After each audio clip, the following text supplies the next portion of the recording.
Assalamualaikum warahmatullahi wabarakatuh. Perkenalkan, nama saya Vera Jessica Huta Barat dengan NIM 240210102061. Di sini saya akan menyampaikan opini saya mengenai pelaksanaan kurikulum Merdeka saat ini. Sebagai mahasiswa, saya melihat bahwa pelaksanaan kurikulum Merdeka saat ini merupakan langkah besar dalam perubahan sistem pendidikan di Indonesia. Kurikulum ini tidak hanya berfokus pada penyampaian materi, tetapi juga memberikan kebebasan kepada siswa untuk belajar sesuai dengan minat dan kemampuan mereka. Hal ini tentu menjadi suatu kemajuan karena pembelajaran menjadi lebih fleksibel dan tidak lagi monoton, seperti sebelumnya. Menurut saya, kehadiran kurikulum Merdeka membawa banyak dampak positif, terutama dalam membentuk karakter siswa melalui kegiatan seperti proyek penguatan profil pelajar Pancasila atau P5. Siswa tidak hanya belajar teori di dalam kelas saja, tetapi juga dilatih untuk berpikir kritis, kreatif, dan mampu bekerja sama melalui pengalaman nyata. Ini sangat penting untuk mempersiapkan generasi muda menghadapi tantangan di masa depan. Namun, dalam pelaksanaannya, kurikulum Merdeka masih menghadapi berbagai tantangan. Tidak semua sekolah memiliki fasilitas yang memadai untuk mendukung pembelajaran yang interaktif. Selain itu, masih ada guru yang membutuhkan waktu untuk beradaptasi dengan metode pembelajaran yang lebih fleksibel dan inovatif. Hal ini menunjukkan bahwa perubahan kurikulum juga harus diiringi dengan kesiapan sumber daya manusia dan sarana pendukung. Oleh karena itu, menurut saya, keberhasilan kurikulum Merdeka sangat bergantung pada kerjasama semua pihak, mulai dari pemerintah, sekolah, guru, hingga siswa. Diperlakukan pelatihan yang berkelanjutan bagi guru serta pemerataan fasilitas pendidikan agar kurikulum ini dapat diterapkan secara optimal di seluruh Indonesia. Evaluasi yang harus dilakukan juga menjadi kunci agar pelaksanaan kurikulum ini semakin baik ke depannya.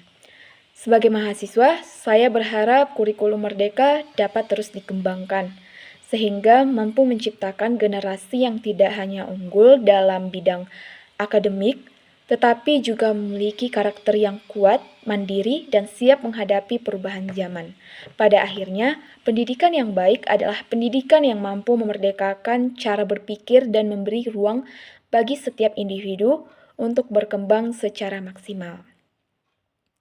Pelaksanaan kurikulum Merdeka di Indonesia saat ini bisa dikatakan sebagai langkah maju dalam dunia pendidikan, tetapi masih menghadapi berbagai tantangan di lapangan.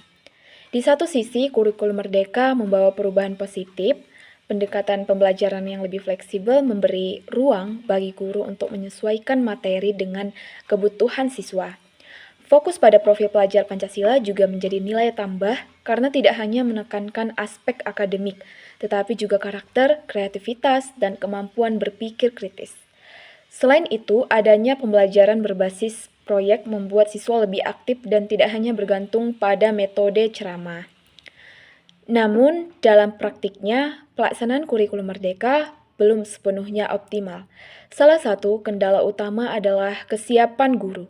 Tidak semua guru memiliki pemahaman yang cukup mendalam tentang konsep dan implementasinya, sehingga masih banyak yang mengajar dengan cara lama meskipun menggunakan kurikulum baru. Selain itu, keterbatasan fasilitas dan sumber belajar di beberapa daerah juga menjadi hambatan, terutama di sekolah yang belum memiliki akses teknologi yang memadai. Di samping itu, perubahan kurikulum yang relatif cepat juga membuat sebagian sekolah merasa terburu-buru dalam beradaptasi. Hal ini berdampak pada pelaksanaan yang kurang maksimal terhadap hanya sebatas memenuhi tuntutan administrasi. Menurut saya, kurikulum Merdeka memiliki potensi besar untuk meningkatkan kualitas pendidikan di Indonesia. Tetapi keberhasilannya sangat bergantung pada pendampingan yang berkelanjutan, pelatihan guru yang merata, serta pemerataan sarana dan prasarana. Jika tantangan-tantangan ini dapat diatasi, maka kurikulum Merdeka bisa menjadi solusi yang efektif untuk menciptakan generasi yang lebih siap menghadapi masa depan. Pendidikan di Indonesia terus berkembang mengikuti kebutuhan zaman. Saat ini salah satu perubahan besar yang sedang diterapkan adalah kurikulum Merdeka. Kurikulum ini hadir sebagai solusi untuk menciptakan pembelajaran yang lebih fleksibel, relevan, dan berpusat pada peserta didik. Kurikulum Merdeka menekankan pada kebebasan belajar. Guru tidak lagi terpaku pada metode yang kaku, melainkan dapat menyesuaikan pembelajaran dengan kebutuhan dan karakter siswa.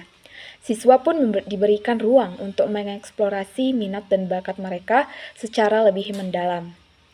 Salah satu ciri utama kurikulum Merdeka adalah adanya proyek penguatan profil pelajar Pancasila atau P5 yang seperti sudah dijelaskan sebelumnya.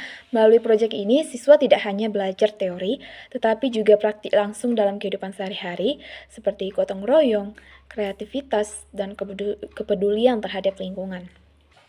Dengan kerjasama antara guru, siswa, dan seluruh elemen pendidikan, kurikulum Merdeka diharapkan mampu mencetak generasi yang unggul, berkarakter, dan siap menghadapi masa depan. Inilah langkah nyata menuju pendidikan Indonesia yang lebih baik. Terus belajar, terus berkembang, dan merdeka dalam belajar.